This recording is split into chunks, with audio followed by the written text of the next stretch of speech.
So ikaw pala yung asawa. Hindi na ako magtataka kung bakit may kabit. Ganto ba naman itsura, hindi pagpapalit? Ito ay laban sa pagitan ng asawa at kirida. Isang malinis at matino at panirang kontrabida. Basta kabit masama agad, tapos ikaw na yung perpekto. Tandaan mong hindi maghahanap ng iba kung tinuruan mong makontento. Maligo ka kasi. Huwag mo sa akin isisi kung bakit ka niloloko. Ako ang reserbang ilaw ng tahanan kasi sabi mo daw, napupundi na ako. Noon, sinasabi mo pa, I love you babe, ikaw lang sapat na. Pero ngayon, putang ina mo, sumusobra ka na. Pag nadadapa, dahan-dahan, okay ka lang ba? Pero ngayon, tanga naman na ito. Bilisan mo na. Yan. Di porkit mahal tayo, kampante na't wala ng self-conscious. Be always attractive to your partner, gawing third party nyo si Jesus. Huwag puro pagmamahal. Dapat samahan din ang dasal. Because the family that pray together, fuck you, walang forever.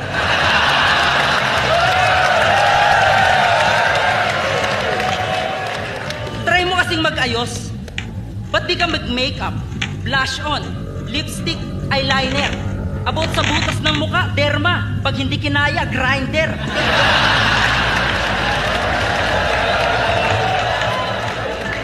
Hindi sa lahat ng pagkakataon, kabet ang magpaparaya. Kayo tong masukistang nagtitiis at di marunong magpalaya. Oo, mali. Pero sa kabilang banda, di mo ba nakukuha ang punto? Ang tunay na loyal kahit may lumandi, di yan natutukso. Kaya kasalanan ko ba na nagmahal ako ng taken? Kung wala nang ti sa'yo, kaya nasabi ko ng akin.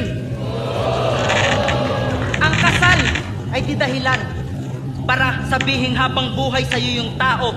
Ito'y papel na nagbibigay karapatan para sabihing taong nagmamahalan ng todo. Pero kadalasan sa una lang, pero katagalan hiwalay na.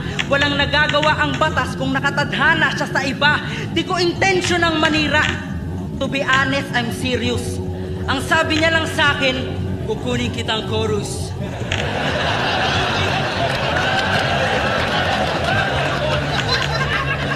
Di na ako nakatanggi kasi yung concept niya ang cute. Kada uwi iyut, kada uwi iyut, kada uwi iyut.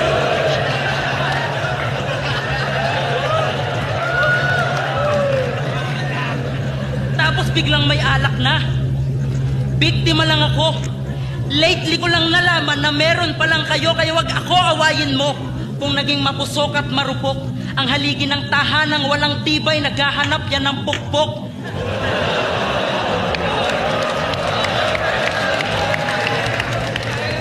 Kaya sa bahay, bata hinanda, may pasok daw sa iyong pag-asa.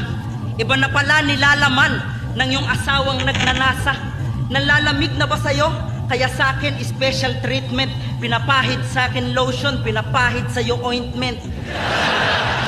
Nandun na tayo. Ipaglalaban mo, pamilya mo, at kitang-kitang ina ka. At kitang-kitang ina ka. Pero hindi mo kailangang magmakaawa para sa pag-ibig ng iba. Kaya mo pa rin maging magulang. At the same time, masaya.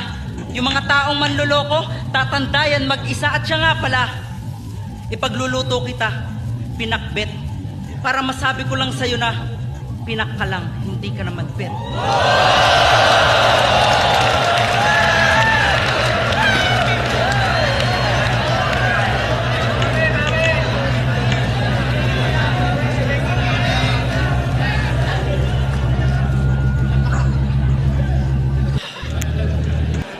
Sinasabihan mo akong maligo muna. Hindi yan tinuro nung subject ko sa agham. Kailangan palang maligo, sorry, hindi ko alam. Kung alam ko lang eh. So, ikaw pala yung kabit ng asawa ko.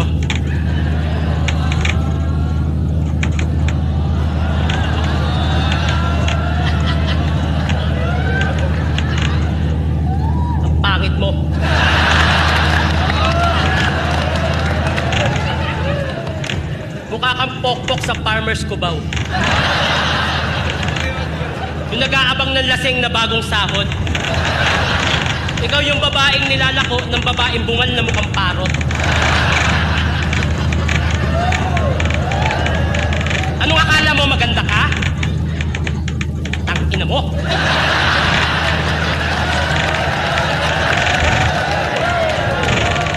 Dahil sa mukha mo kaya naimbento ang putang ina mo.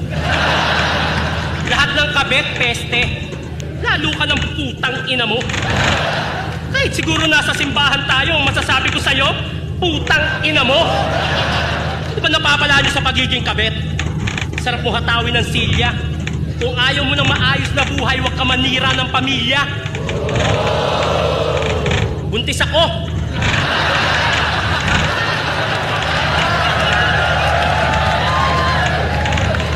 Buntis ako. Masama sa akin ang ma-stress at makaramdam ng ganito. Pero mas masama kung hahayaan ko na lang kayo sa katarantaduhan nyo. Oo, may pagkukulang ako. Pero may pagkukulang din siya. Ang pinagkaiba namin yung pagkakulang na yun, hindi ko hinanap sa iba. May problema kami. At yung mister ko, naghanap ng pwedeng makausap at masandalan. Yung basura na meron kami, dinala niya. Kaya siya naghanap ng basurahan.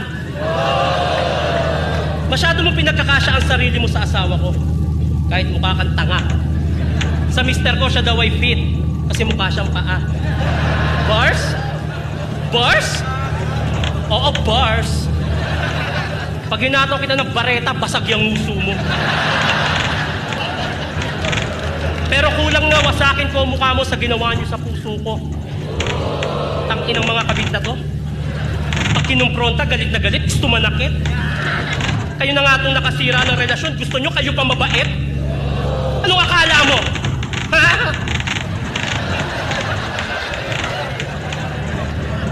Yung pagiging kabit, maliit na bagay lang na nagagawa? Yung tipong nakasagi ka, magsusori ka, tapos hindi mo sinasadya? Gago ka ba?